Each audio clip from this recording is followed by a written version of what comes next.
चाट जला ललिया के जैसे दूध वाला छलिया के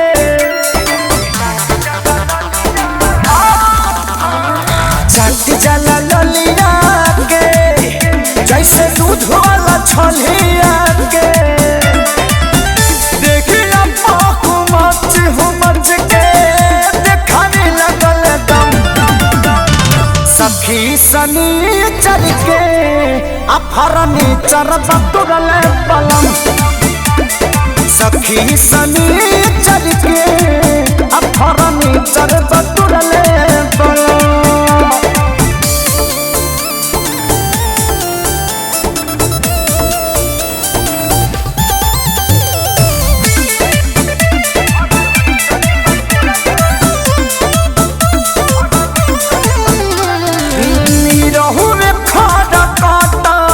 सटल सीना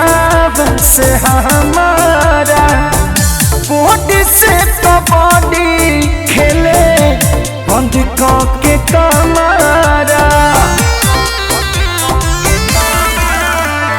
हड़बड़ में गड़बड़ भइल बात नहीं मनले धामिन के जैसे रहले बॉडी दुनू छनले जिद के गिद्ध ही बनवले माना कइने हम सखी सनी चल के अफरनी चरब तुरले पलम सखी सनी चल के अफरनी चरब तुरले पलम।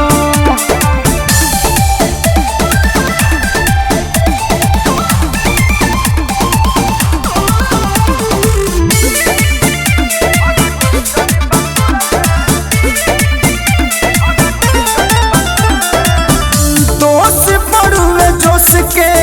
और चढ़ानी जवानी के बकिला उठानी रहुए भई दिहल खानी के हाँ हाँ ना जाके चलत सजाने दिहल डाल हो ना कि सुधा डाले की विशाल हो खेसारी पीरी अंशु फोड़ले से सखी सनी चल के अफरनी चरब तुरले पलम सखी सनी चल के अफरनी चरब तुरले पलम।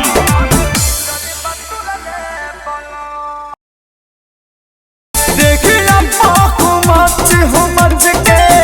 देखाने लगल दम सखी सनी चल के अफरनी चरब तुरले पलम।